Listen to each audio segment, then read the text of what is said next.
നാം 1-ാം അധ്യായത്തിൻ്റെ അടുത്ത പടവിലേക്ക് കടക്കുകയാണ്.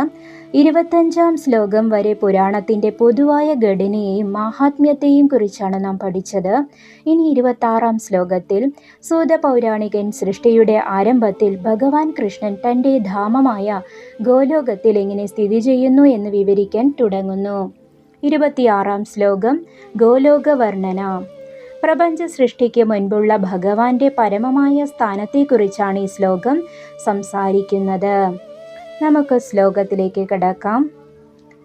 നഭസോഭ്യന്തരേ രമ്യേ ഗോലോകേ ച നിരാകുലേ വൈകുണ്ഠാദൂർധ്വഭാഗേ ച ശതകോടിയോജനായതേ.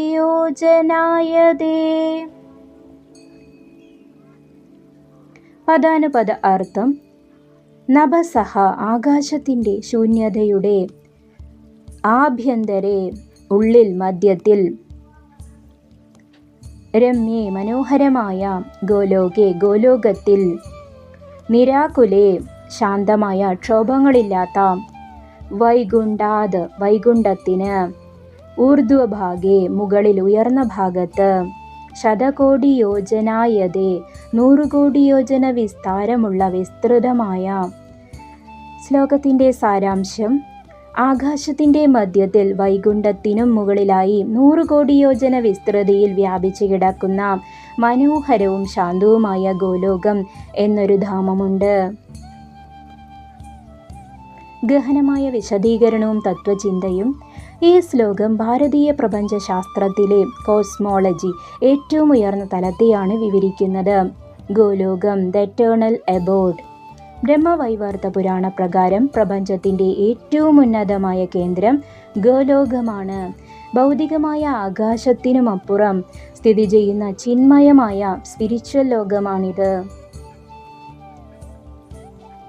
നിരാകുലം. ലൗകിക ലോകം എപ്പോഴും ആകുലതകളും ആൻഷൈറ്റി മാറ്റങ്ങളും നിറഞ്ഞതാണ്.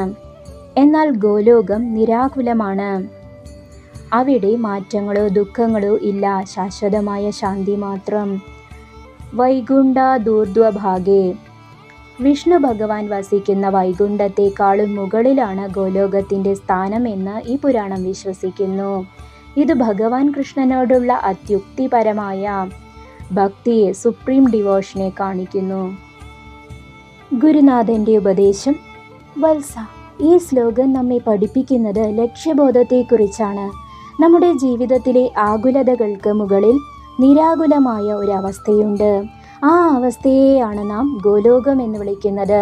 അത് ദൂരെയുള്ള ഒരു സ്ഥലമല്ല, മറിച്ച് ഭക്തിയിലൂടെ നമ്മുടെ മനസ്സിനെ ഉയർത്തിയാൽ പ്രാപിക്കാൻ കഴിയുന്ന ഉന്നതമായൊരു ബോധതലമാണ്. ഭഗവാന്റെ ആ വാസസ്ഥലത്തെക്കുറിച്ച് നാം അറിഞ്ഞു. ഇനി 27-ാം ശ്ലോകത്തിൽ ആ ഗോലോകത്തിൻ്റെ രൂപഭാവങ്ങളെക്കുറിച്ചും അവിടെ ഭഗവാൻ എങ്ങനെയാണ് സ്ഥിതി ചെയ്യുന്നത് എന്നും നമുക്ക് നോക്കാം. പരമാത്മാവായ കൃഷ്ണൻ്റെ ലീലകളും പ്രപഞ്ച സൃഷ്ടിയുടെ രഹസ്യങ്ങളും ഈ പുരാണത്തിലൂടെ നമുക്ക് വരും ദിവസങ്ങളിൽ കൂടുതൽ അറിയാം. ഇന്നത്തെ ഈ ഭാഗം നിങ്ങൾക്ക് ഇഷ്ടമായെങ്കിൽ ഇത്